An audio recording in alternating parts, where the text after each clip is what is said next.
지난주 2주 동안 하나님의 은혜 가운데 캄보디아로 그리고 한국 선교대회로 잘 다녀왔고요.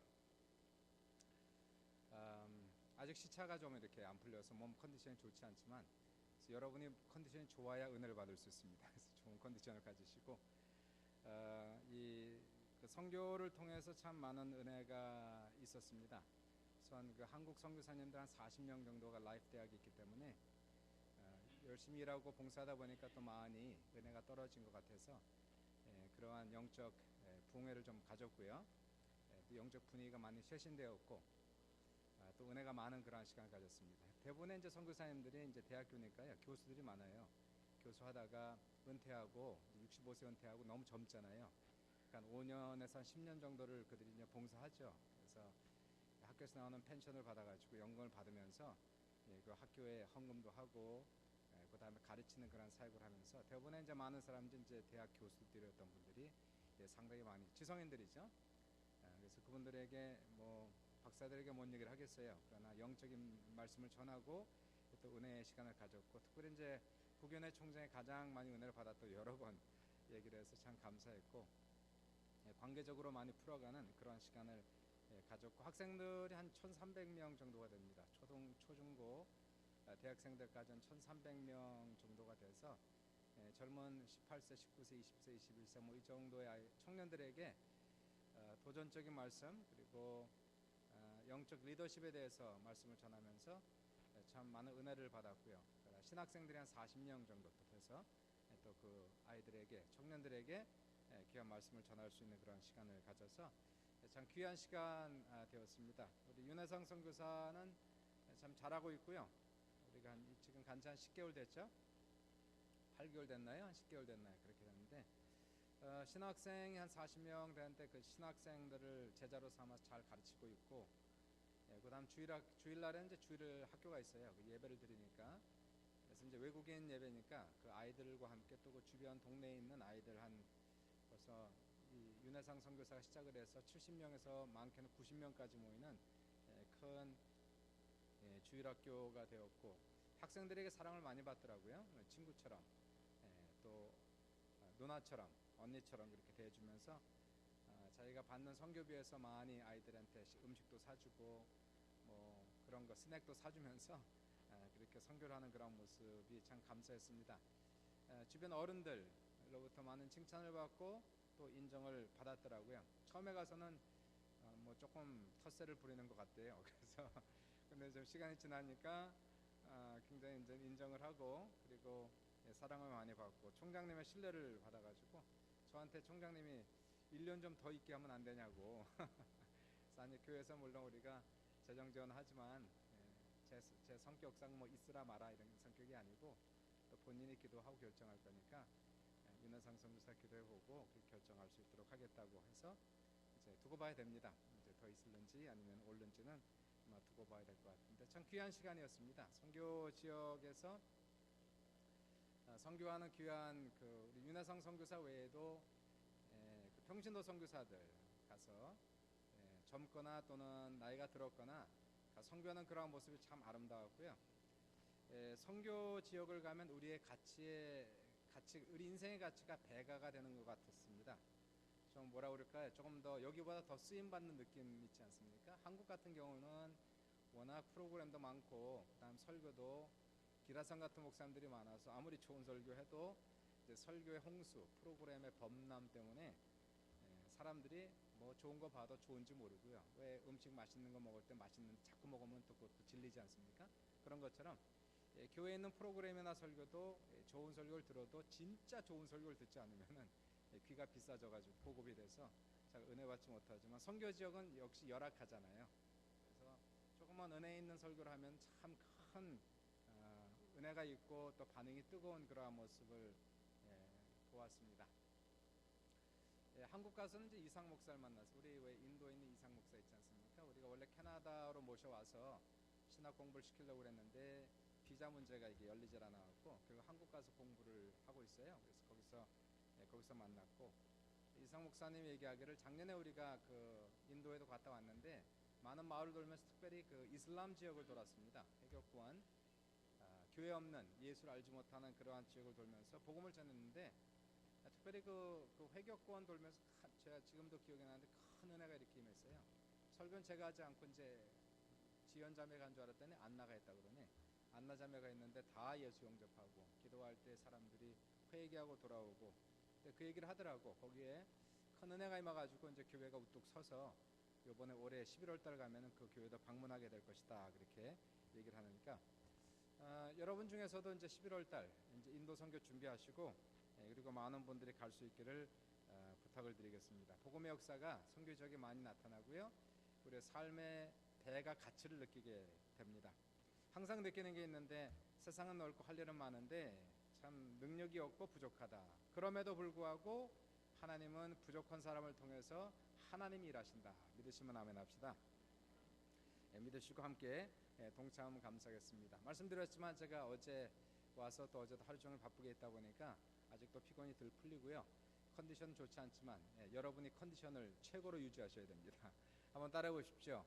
오늘 좋은 일이 일어납니다. 다시 한번요. 한번 손을 가슴에 얹으시고 주님 제 마음을 활짝 엽니다. 은혜를 주옵소서. 얼만큼이요? 이만큼. 옛날 거 기억하시네요. 다시 한번. 하나님 제 마음을 활짝 엽니다. 성령 충만을 주옵소서. 얼만큼이요? 이만큼. 믿음대로 될지어다. 좋은 일 있을 줄 믿습니다. 오늘 같이 말씀 볼까요? 로마서 15장 13절 우리 한 절만 같이 보고요. 우리 귀한 말씀으로 은혜를 나누도록 하겠습니다. 로마서 15장 13절이 되겠습니다. 같이 한번 읽겠습니다. 시작. 소망의 하나님이 모든 기쁨과 평강을 믿음 안에서 너희에게 충만하게 하사 성령의 능력으로 소망이 넘치게 하시기를 원하노라. 본문을 통해서 소망의 하나님이라는 제목으로 같이 은혜를 나눕니다. 따라해보세요. 소망의 하나님. 사람에게는 반드시 미래에 대한 꿈과 소망과 희망이 반드시 있어야 됩니다. 사람이 육신은 밥을 먹고 살아가겠지만 우리의 영혼은, 우리의 속사람은 꿈을 먹고 살아갈 수가 있게 됩니다. 여러분에게는 어떤 꿈이 지금 현재 있습니까? 고등학교를 다니는 한 부잣집 딸이 공부도 안 하고 매일 놀기만 하면서 치장하느라고 정신이 없어갖고 엄마가 공부 좀 하라고 다그치면서 너는 미래에 뭐가 되려고 그러냐? 그랬더니 딸이 얘기해. 그래도 엄마 전 미래에 꿈이 있어요 그러더라고. 그래서 엄마가 꿈이 뭔데? 저는요 아빠 같은 사람과 결혼하는 거예요. 아니 왜 아빠 같은 사람과 결혼하냐? 그래 엄마처럼 생각 없이 돈 쓰지요 그러더래요. 물론 꿈을 갖는 것도 중요하지만 어떤 꿈을 갖고 살아가느냐 하는 것은 더 중요하겠습니다. 하나님께서 우리의 꿈을 주시는데 거룩한 꿈을 주시는 거죠. 위대한 꿈을 주시고 멋있는 꿈을 우리에게 주십니다.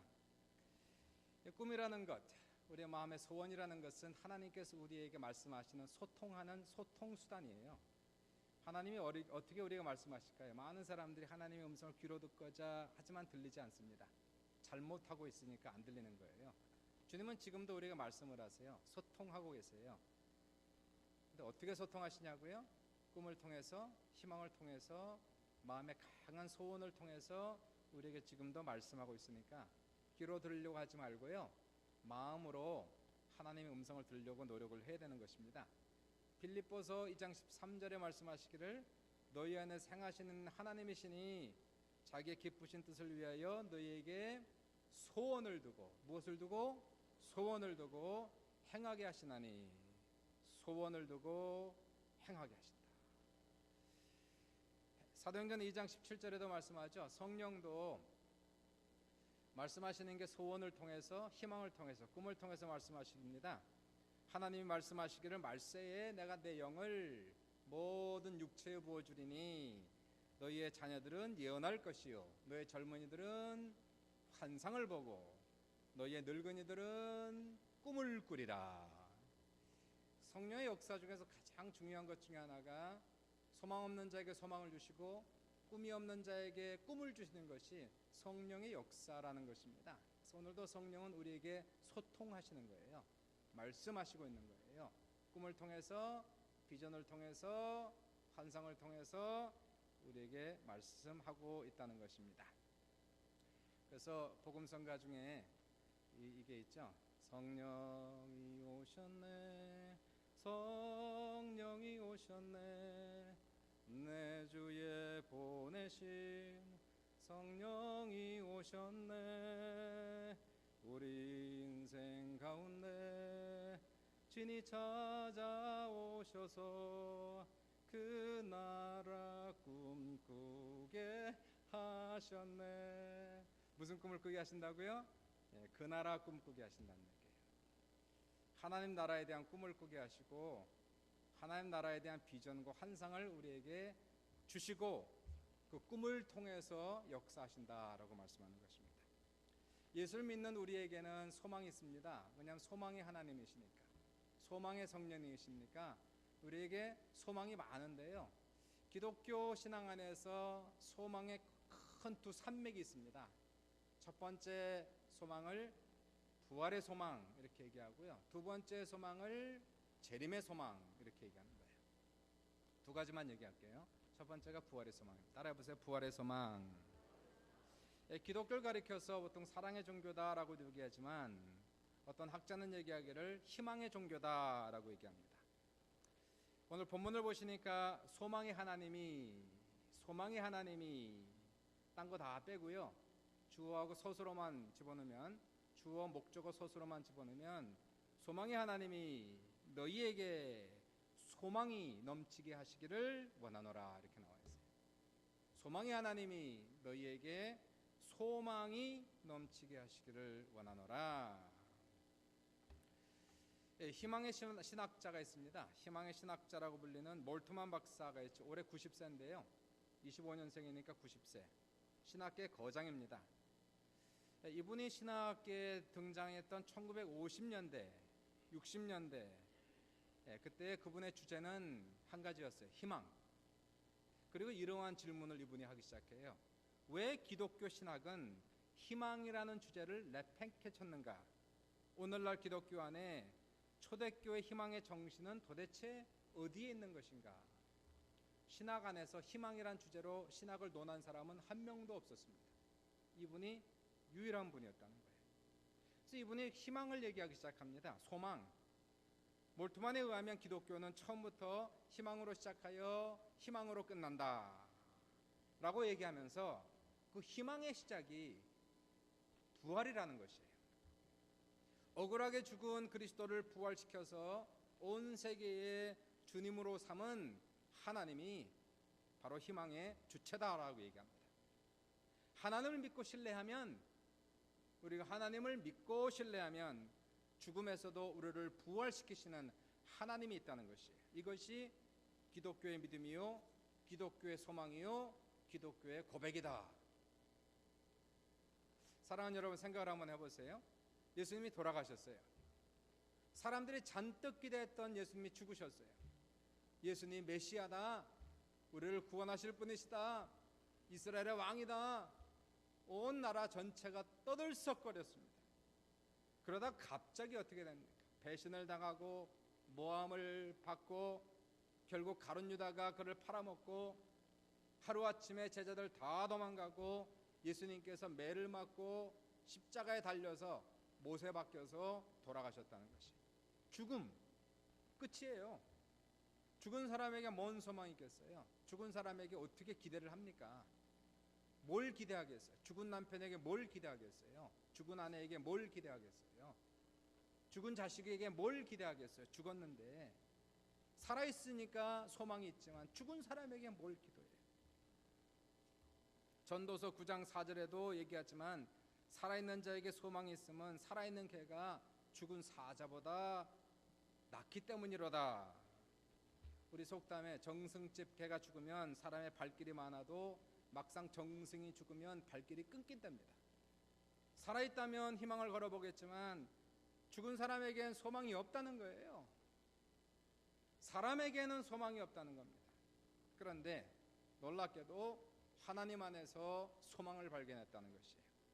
하나님께서 예수님을 죽은 자 가운데 살리셔서 하늘과 땅의 주님이 되게 하셨다는 이 놀라운 기적이 역사 속에 있다는 것입니다. 그래서 부활하신 예수님을 제자들이 만났어요. 절망 속에 빠진 제자들이 기쁨이 충만했어요. 다시 살아났어요. 이들이 성령 충만을 받았어요. 부활하신 주님께서 제자들을 통하여 역사하시고 기적이 나타났어요. 교회가 개척되었어요. 부흥의 역사가 나타났어요. 죽은 줄 알았는데, 없어졌는 줄 알았는데, 끝났는 줄 알았는데 놀랍게도 기적의 역사가 부활하신 주님을 통해서 나타났다는 것입니다. 바로 부활하신 예수님, 그분의 영이 오늘도 교회 안에 계시고 예수를 믿는 우리에게 충만하게 넘치고 있다는 것입니다. 부활을 믿는 자에게 부활의 소망이 있다는 거예요. 하나님은 죽은 것을 살리시는 분이시다, 절망을 희망으로 바꾸시는 분이시다라는 기대감이 우리 속에 있다는 것입니다. 몰트만 박사를 희망의 신학자라 부르면 조윤기 목사님을 희망의 목회자라 이렇게 부릅니다. 이 두 분은 각각 다른 나라에서, 한 분은 신학 세계에서, 한 분은 삶의 현장 속에서 희망을 외치신 분이에요. 그러다가 한 분은 독일에서, 유럽에서, 미국에서 희망을 외치다가, 한 분은 한국에서 희망을 외치다가 이 두 분이 만났어요. 조윤기 목사와 몰트만 박사가 한국에서 만났고 3시간 이상을 담화하고, 그리고 그 이후에도 여러 번 이분들이 만났는데요. 참 민족이 틀리고 언어가 틀린데 비슷하다는 거예요. 그 이유가 있습니다. 한 사람이 희망의 신학을 주장한 이유, 한 사람은 희망의 목회를 시작한 이유가 역사적 배경 속에서 나온 거예요. 몰트만 박사를 보시면 2차 세계대전 당시에 2년 동안 수용소 포로 생활을 하면서 절대 절망의 상태, 죽음의 상태, 나치들이 600만의 유대인들을 학살하는 이러한 무참한 그런 상황 속에서 하나님은 어디 계십니까? 이것을 묻다가 놀랍게도 절대 절망 속에서 함께 고난당하시는, 우리를 위해서 고난당하시는 희망의 하나님을 몰트만 박사가 만나요. 이분이 거기서 놀라운 구원을 체험합니다. 그리고 나서 2차 대전이 끝나고 50년대 한참 전 세계가 전쟁의 후유증으로 나의 고난당할 때에, 이때 그분이 외친 것이 바로 희망의 신학을 외치기 시작한 거예요. 1964년도에 희망의 신학이라는 책을 출간하면서 전 세계 신학의 새로운 장을 여신 분이 바로 이 몰트만 박사가 되는 겁니다. 조윤기 목사님, 같은 다른 나라지만 민족도 틀리지만요, 한국전쟁 이후에 한국이 가난과 절망 속에서 전 세계에서 가장 못 사는 나라 중에 한 나라였을 때에 절대 절망 속에서 폐허가 된 그러한 상황 속에서 한국에서 바로 살아날 수 있는 유일한 길은 바로 희망 목회다, 희망 설교다는 것이에요.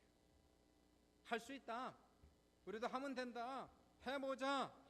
그래서 기독교의 믿음과 소망을 삶에 접목시켰습니다. 물론 우린 지금은 잘 사니까 조금 것이 떨어지지만요, 그 당시에는 이거는 획기적인 사건이었어요. 가난과 질병에 찌는 한국 성도들의 생각을 변화시켰어요. 우리도 할 수 있다, 가난하지만 주님을 믿고 열심히 하고 노력하면 우리도 잘 살 수 있다, 우리도 풍요로워질 수 있다, 성공할 수 있다, 이렇게 생각을 변화시켜서 바로 삶을 풍요롭게 하고 부유롭게 만들었다는 것이에요. 전쟁의 폐허 속에서 한 사람은 신학, 한 사람은 목회로 희망을 외쳤다는 것입니다. 아무리 상황이 열악하고 힘들어도 부활의 소망이라는 것은 바로 미래가 있다는 것을 외치는 것이에요. 소망이 있다는 것을 외치는 것입니다. 하나님은 지금도 힘을 잃은 사람들에게 꿈을 주시고 희망을 불어주심으로 말미암아서 우리를 살리시고 회복시키시고 우리의 삶을 풍요롭게 만드는 놀라운 하나님 것을 믿으시길 주님의 이름으로 축원합니다. 아브라함을 한번 보세요. 이분에겐 자식이 없어요. 나이가 많이 들어서 이제는 아이를 낳을 수 있는 가능성이 없어졌습니다. 포기했어요. 포기하자 하나님께서 그에게 나타나셔서 하신 첫 번째 일이 뭘까요? 꿈을 회복시키시는 일이었어요. 나이가 85세가 된 자식을 낳기를 포기한 아브라함을 데리시고 한밤중에 밖에 나가 하늘의 별들을 보이시면서 하셨던 말씀이, 아브라함아, 내 자식들이 저렇게 많아지리라. 아브라함에게 소망을 집어넣으셨어요. 믿음을 집어넣으셨어요. 그러자 아브라함이 포기했던 자기 인생 속에 소망을 가지니까 나이가 85세인데도 불구하고 눈빛이 밝아지기 시작했어요. 미래를 내다보기 시작했어요. 그리고는 나이 100세에 아들을 낳는 놀라운 기적의 역사가 나타나는 겁니다. 이게 소망이 들어가니까 사람이 살아나는 거예요. 소망이 들어가면은 미래가 있다는 것입니다. 요셉에게도 하나님은 꿈을 주셔서 역사하시기 시작합니다. 젊은 17세 나이에 요셉이 꿈을 꾸죠. 한가을철에 추수를 하고 있는데, 꿈입니다. 한가을철에 추수를 하고 있는데 꿈속에 형들의 곡식단이 버글떡 일어나서 자신의 곡식단에게 절을 합니다. 참 희한하다. 무슨 꿈일까? 하나님이 두 번째 꿈을 주시는 거예요. 해와 달과 11개의 별들이 자신의 별에게 절을 하는 꿈을 꿉니다. 이 꿈을 꾸고 나서 야, 신기하다, 희한하다, 하나님께서 언젠가 나를 쓰실 것 같다. 비록 나는 청년 17살밖에 되지 아니하고 아직도 인격이 완성되지 아니하고 아직도 부족하고 믿음도 없지. 그러나 하나님이 꿈을 주시는 걸 보니까 나는 언젠간 하나님의 위대한 사람이 될 걸 믿습니다. 꿈이 많은 요셉의 삶은 애환이 많았고 고난이 많았어요. 형들이 요셉을 미워하고 시기하고 저기 꿈꾸는 자가 오는도다, 쟤를 죽여가지고 저 꿈이 어떻게 되는가 한번 살펴보자. 그리고는요, 요셉의 옷을 벗겨서 그를 은 30냥의 애굽의 종으로 팔아버립니다. 세상에, 생각을 해보세요. 상처를 받아도 자기 형들에게 그렇게 큰 상처를 받고 발가벗겨서 종으로 팔려갔어요. 상처를 얼룩지고 눈물이 떡이 되어 살아가야 되는 인생이 마땅함에도 불구하고 신기하게도 이러한 요셉에게 하나님께서 복을 주셔서 하는 일마다 잘 되게 하시고 나중에는 보디발의 집안에서 가정총무, 갑부의 집에 가정총무가 되었다는 거예요. 잘 나가고 있는데 이번엔 또 억울한 누명을 쓰는 거예요. 집주인 여인을 강간했다는 누명을 쓰고 깊은 감옥에 갇혔습니다. 이게 무슨 소망이 있어요? 이제 이 사람이 붙은 딱지가 있어요. 종, 그리고 강간 미수범입니다. 강간 미수범이에요. 겁탈하려고 그랬다, 여자를. 그러다가 잡혔다, 이거예요. 이러한 사람에게 뭔 소망이 있겠어요? 그것도 일반 사람이 아니라 보디바르라고 하는 군대 장관의 아내를 건드렸다는 거예요. 그리고는 감옥에 갇혔습니다. 이 사람은 이제 평생 감옥에서 나올 수 없는, 거기서 병들어 찌들어 죽을 수밖에 없는 운명이었는데 놀랍게도 하나님이 기적적으로 역사해서 나이 30에 감옥에서 나오게 되고, 그리고 애굽이라는 큰 나라의 총리가 되었다는 사실입니다. 무엇이 이 사람을 살렸을까요? 무엇이 이 사람을 지켰을까요? 그것은 바로 그가 가지고 있었던 꿈이었다는 것이에요. 감옥에 있어도 꿈을 잃지 않았어요. 종으로 팔려도 꿈을 잃지 않았어요. 꿈이 있으니까 상처가 있어도 치료가 됐다는 것이에요. 감옥에 있어도 꿈이 있으니까 자신의 인생을 포기하지 않았다는 것이에요. 하나님이 역사하는 것은 우리에게 꿈을 주시고 소망을 주심으로 말미암아 우리를 통해서 역사하시고 절대 불가능한 일이라 할지라도 상황이라 할지라도 하나님께서 역전을 이루시는 놀라운 기적의 역사가 꿈을 가진 자에게, 소망을 가진 자에게 일어나는 것을 믿으시길 주님의 이름으로 축원합니다. 그러므로 사랑하는 여러분, 아무리 상황이 어렵다 할지라도 지금 현재 저는 여러분의 상황을 몰라요. 가정에 뭔 일이 있는지, 재정에 어떠한 일이 있는지, 자녀가 어떻게 되고 있는지, 남편이 어떤 사람인지, 아내가 어떤 사람인지, 어떠한 일이 있는지 알지 못해요. 어떤 사람은 절망이 있을 수 있어요. 참 어두워요. 힘들어요. 고난이에요. 상황이 점점 힘들어지고 있어요. 이때 우리에게 필요한 건 도대체 뭘까요? 하나님은 어떻게 우리를 살리실까요? 하나님은 어떻게 우리를 높이실까요? 하나님이 하시는 일은 그러한 상황 속에서 절망과 눈물 속에 있는 우리들에게 하나님은 우리에게 소망을 주심으로 우리를 일으키시고 세우시고 살리시고 회복시키시는 놀라운 기적에 여러분에게 나타나시길 바랍니다. 현실은 물론 좋아 보이지 않지요. 상황이 어려워 보인다 할지라도 하나님이 축복하셔서 잘 때는 미래를 내다보게 하시고, 병들고 지쳤을지라도 치료하는 하나님을 믿게 하시고, 하나님 나를 회복하시는 그날이 분명히 있을 것이라고 믿게 하시고, 가난하고 힘들지라도 하나님 나를 축복하셔서 내 사업이 번창하는 그날을 보게 하시고 소망하게 하시고, 내 가정에 역사하셔서 내 자녀들이 잘 되고 내 남편과 내가 잘 되어 행복한 가정이 되는 것을 꿈꾸게 하시고 바라보게 하시고 믿게 하시고, 생각만 해도 기분이 좋은 거예요. 뭐 여러분 있지 않습니까? 복권 한 장만 가져도 될 것 같아서 기분 좋은 거 있지 않습니까? 세상에 복권 한 장을 놓고도 기분이 좋은데, 되지도 않을 걸 가지고도 기분이 좋은데 말이에요. 천만에 하나 될까 말까 하는 걸 가지고도 기대감이 있는데, 하나님이 주시는 소망이 있는데, 기대감이 있는데 기분이 좋지 않아요? 꿈만 꿔도 기분이 좋아. 현실을 바라보면 힘들어도 꿈을 꾸면 기분이 좋아. 눈을 감으면 기도하면 하나님이 보여주시고 꿈을 꾸게 하시고 소망하게 하시고, 죽은 내 심령이 살아나게 하시고 절망이 소망으로 바뀌게 하시고 죽음이 생명으로 바뀌게 하는 그 힘이 어디 있을까요? 하늘에서 내리시는 소망에 있다는 것이에요. 희망을 가지시길 주님의 이름으로 축원합니다.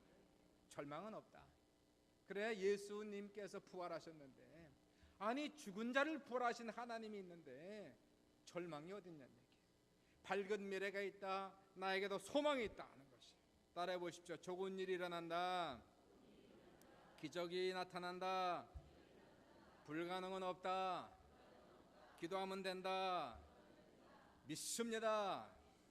고백하면서 믿음으로 나가는 우리 모든 성도들 다 될 수 있기를 주님의 이름으로 축원합니다.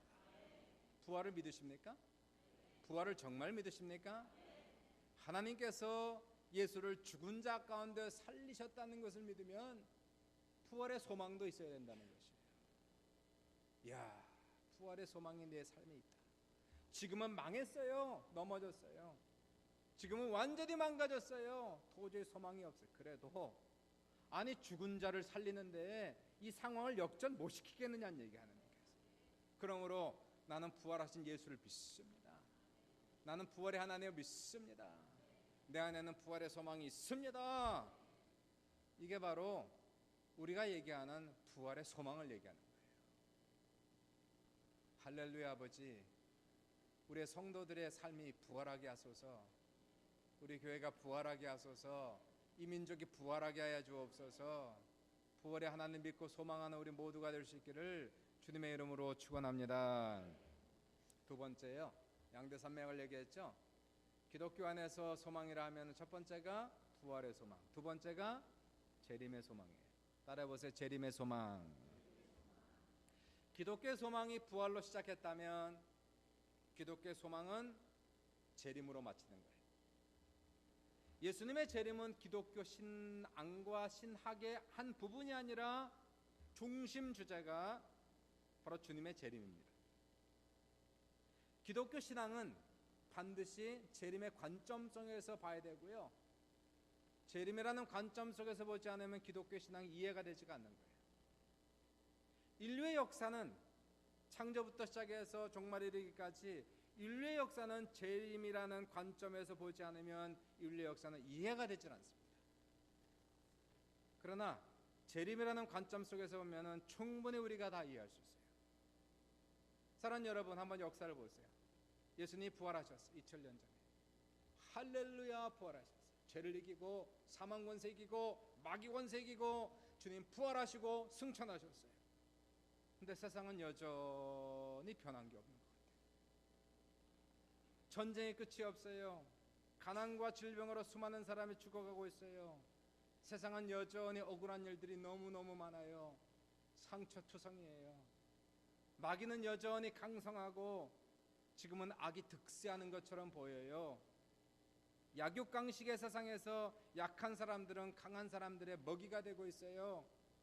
정의가 사라지고 무고한 사람들은 여전히 억압을 당하고 있어요. 부익부 빈익빈으로 점점 더 세상은 빈부격차가 심해지고 있어요. 돈 때문에 사람들은 영혼을 팔아먹고요, 돈 때문에 사람들이 치사해지고 있어요. 전 세계 3분의 2가 식량난으로 고통을 당하고 있는 반면에 소수의 사람들이 비대증으로 살을 빼느라 정신이 없어요. 세상에 물질주의와 만몬주의가 온 세상에 가득한데 교회 안에도 물질주의와 만몬주의는 창궐하고 있어요. 왜 그래요? 주님 부활하셨는데, 승리하셨다고 우리가 외쳤는데 왜 세상이 이렇습니까? 이것이 성경에서 말하는 역사이며, 재림의 관점에서 보지 않으면 부활은 이해가 되지 않습니다.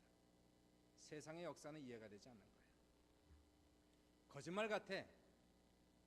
부활한 것도 거짓말 같아. 부활하셨다면, 하나님 살아계시면 왜 세상에 이렇게 죄가 많아요? 왜 이렇게 악이 득세하고 있어요?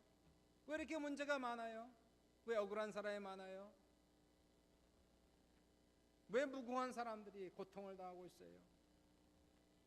그러나 재림의 관점에서 보면 이해할 수가 있는 거예요. 여러분, 물론 우리 신자들과 교회들은 세상을 변화시키기 위해 노력하지만, 죄와 싸우고 세상을 변화시키기 위해 노력하지만, 성경은 뭐라고 얘기합니까? 궁극적으로 주님이 오셔야만 해결된다는 것이 성경의 관점이에요. 주님이 오실 때까지 죄악이 사라지지 않는다. 전쟁이 끝나지 않을 것이다. 가난이 끝나지 않을 것이며 질병이 끝나지 않을 것이다 라고 얘기하는 것이 성경이라는 것입니다. 그러나 언젠가 주님은 반드시 오신다.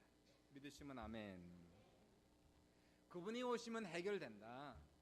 그분이 오시면 완전한 정의가 이루어진다. 그때에 하나님께서 억울한 사람을 신원하실 것이고 악한 사람들을 심판하실 것이에요.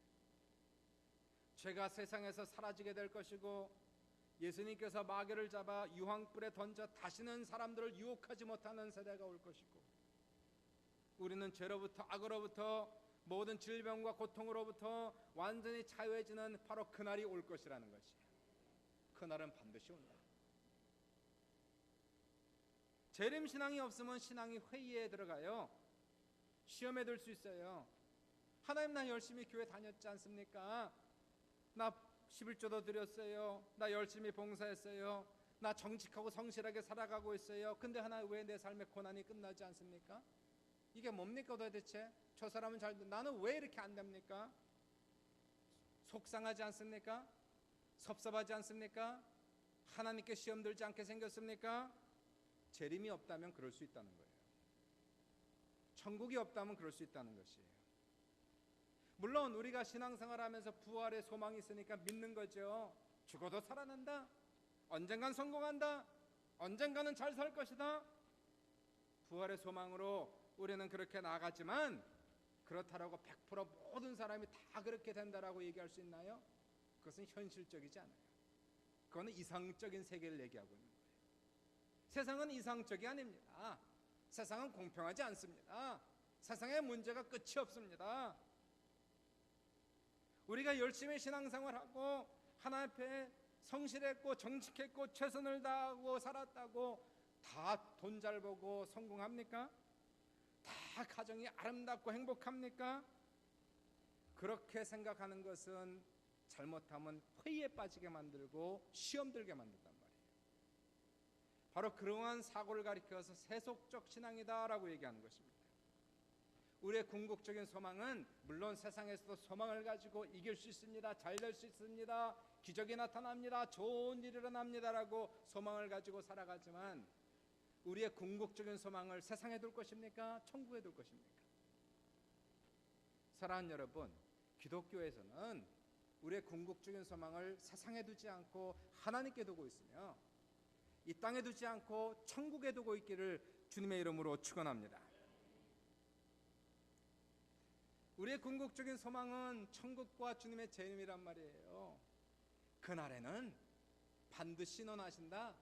반드시 보상하신다. 반드시 주님께서 계산하실 것이다. 그러니까 오늘 우리가 이 세상을 살아가면서 부활을 믿기에, 부활의 소망이 있기에 질전팔기하는 기적의 역사가, 축복이 나타나지만 설사 그리 아니하실지라도 우리가 실망하지 않는 이유, 포기하지 않는 이유가 있어요. 끝까지 믿음을 붙잡는 이유가 있어요. 그것은 바로 천국이 있기에, 재림이 있기에, 하나님이 신원한 날이 있기에, 보상하는 날이 있기에, 마지막 때 하나님께서 예 잘했다 충성된 종아, 내가 작은 일에 충성하였으니 내가 큰 것으로 내게 맡기를 하는 바로 그 날이 오기에. 그래서 우리는 설사 그리하지 아니하실지라도, 설사 하나님 나에게 큰 기적과 큰 축복을, 세상적인 축복이 나에게 없을지라도 그래도 끝까지 인내하고 끝까지 참으며 끝까지 죄와 타협하지 않으며 끝까지 세속화되지 아니하며 물들지 아니하며 끝까지 죄와 싸우며 마귀와 싸우며 끝까지 내 믿음과 신앙을 지키는 이유는, 그리고 핍박까지도 감내하는 그 이유는 바로 그날이 있기 때문에 그런 것이에요. 바로 그날에 주님이 오시는 바로 그 재림의 날에 하나님 그때는 알 거예요. 어느 걸 선택하실래요, 여러분? 어렸을 때 잘 살다가 나이 먹고 고생하는 거가 좋습니까? 아니면은 어렸을 때 고생하고 나이 먹고 잘 사는 게 좋습니까? 에? 다시 한번, 아직 이해를 못하는 분들이 있는 것 같아요. 어렸을 때 잘 먹고 잘 살다가 나이 먹고 고생 직사도록 하는 게 좋습니까? 아마 어렸을 때 고생을 많이 했는데 나이 먹고 잘 사는 게 좋습니까? 나이 먹고 잘 사는 게 좋지. 나이 먹고 잘 사는 게. 그렇죠? 고생하려면 차라리 일찍 고생하고 나중에 잘 살자는 얘기예요. 그럼 물어봅시다. 세상에서 잘 살고 천국에서 망하는 게 좋습니까? 아니면 세상에서 고생하다가 천국에서 잘 사는 게 좋습니까? 세상에서 고생하다가 천국에서 잘 사는 게 좋은 걸 믿으시길 주의 이름으로 축원합니다. 아니, 세상에서도 그런 간단한 진리가 있는데 영적인 진리도 똑같다는 거예요. 아유, 여기서 잘 살았어요. 천국에서 완전히 망했어. 그지야, 천국 올라가니까. 여기서 부자인 줄 알았더니, 세상에서 잘 사는 줄 알았더니 천국에서는 영원한 거지가 돼가지고 집도 없이 떠돌아다니는 인생을 살겠습니까? 아니면 세상에선 돈 좀 없어요. 세상엔 조금 가난했어요. 그러나 여기서 내가 주님 사랑했어요. 주님 믿었어요. 내 믿음, 내 신앙 포기하지 않았어요. 끝까지 소망을 저버리지 않았어요. 천국을 믿었어요. 하나님 앞에 헌신했어요. 봉사했어요. 그래도 세상에서 하나님의 축복이 없는 줄 알았더니 천국에서 하나님께서 다 기억하시고 100배로 갚아주셨더라.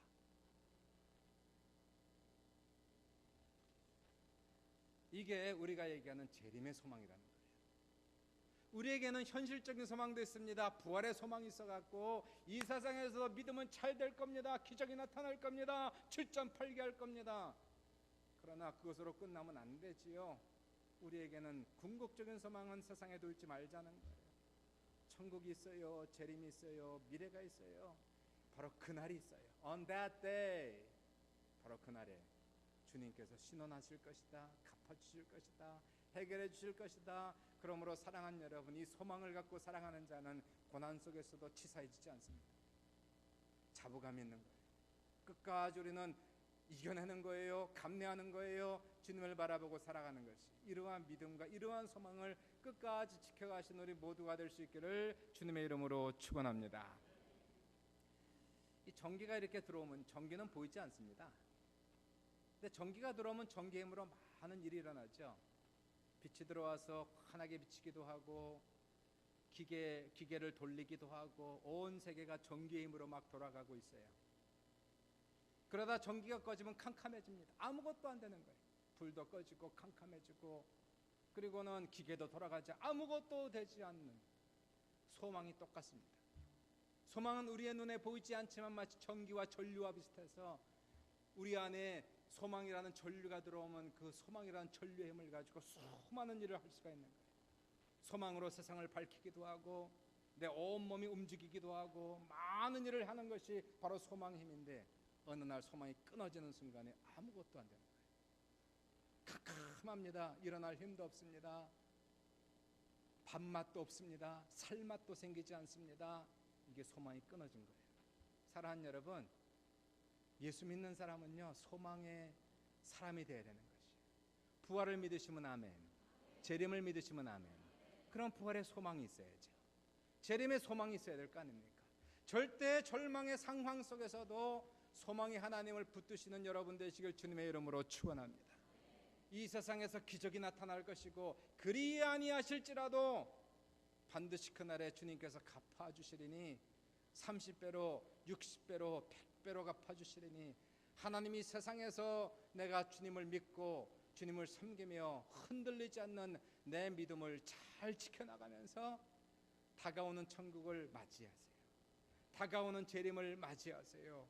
바로 그날에 주님이 오시는 그날에 우리 육신이 부활하니 어떤 사람은 해의 영광으로, 어떤 사람은 달의 영광으로, 어떤 사람은 별의 영광으로, 어떤 사람은 별의 영광으로 나타나리니 그러므로 사랑하는 형제들아 흔들리지 말며 오직 선한 일을 끝까지 행하라고 말씀하는 것이. 사랑하는 여러분, 소망의 하나님을 믿으시길 바랍니다. 마음을 활짝 여시고 잘 될 거예요. 기적이 나타날 거예요. 여러분의 삶에 좋은 일이 있을 줄 믿습니다. 우리 교회가 부흥할 줄 믿습니다.